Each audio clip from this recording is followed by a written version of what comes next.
اعوذ باللہ من الشیطان الرجیم بسم اللہ الرحمن الرحیم وما ارسلناک الا رحمتا للعالمین قل انما یوحی الی انما الہکم الہ واحد فهل انتم مسلمون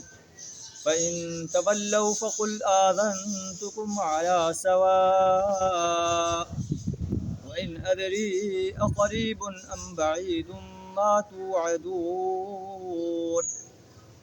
إنه يعلم الجهر من القول ويعلم ما تكتمون صدق اللہ العظیم۔ سورہ انبیاء آیت نمبر 107 تا 110 آپ کے سامنے تلاوت کی۔ ان آیات کا ترجمہ کچھ اس طرح ہے کہ وما ارسلناک الا رحمتا للعالمین، اور نہیں بھیجا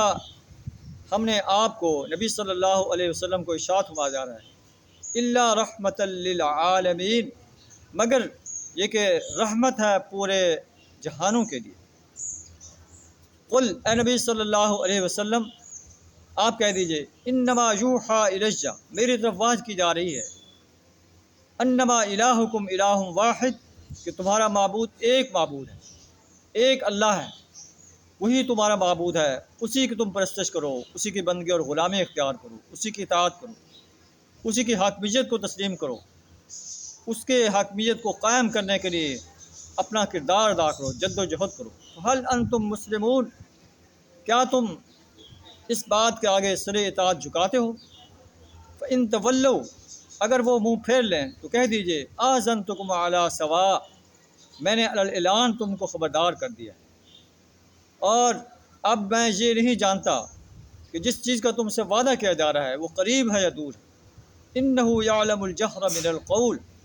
اللہ تو بلند آواز سے کہی ہوئی بات کو بھی جانتا ہے، وَيَعْلَمُ مَا تَكْتُمُونَ، اور جو کچھ تم چھپاتے ہو اللہ اسے بھی جانتا ہے۔ اور میں یہ سمجھتا ہوں کہ شاید یہ دیر تمہارے لیے ایک آزمائش ہے،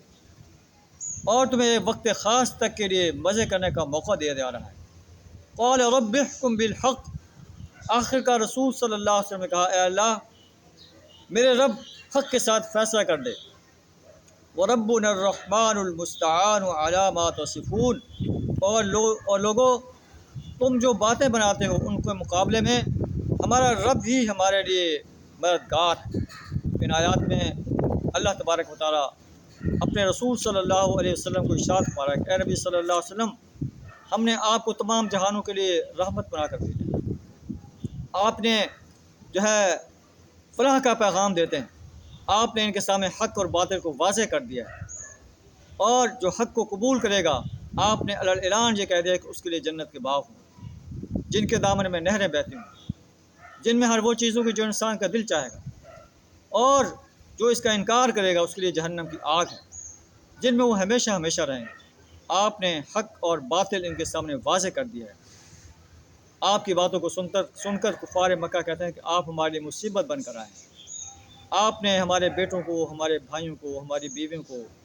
جو ہے ہم سے جدا کر دیا ہے، آپ مصیبت کا پیغام لے کر آئے ہیں۔ لیکن اللہ فرماتا ہے کہ آپ مصیبت بن کر نہیں آئے، ہم نے تو آپ کو پوری انسانیت کے لیے رحمت بنا کر بھیجا، اور جن لوگوں نے آپ کی دعوت کو قبول کیا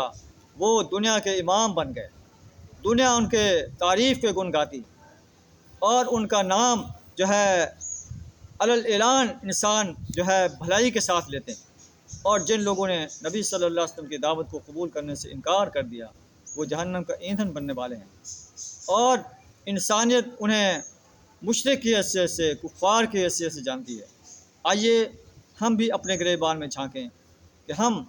نبی صلی اللہ علیہ وسلم کے اسوہ کی کس حد تک پیروی کر رہے ہیں۔ دعویٰ تو ہم کرتے ہیں کہ ہم نبی صلی اللہ علیہ وسلم کے پیرو ہیں، ہمارے اعمال کیسے ہیں، ہمارا اٹھنا بیٹھنا، چلنا پھرنا، زندگی کاروبار کرنا، اور نبی صلی اللہ علیہ وسلم کا جو مقصد رسالت تھا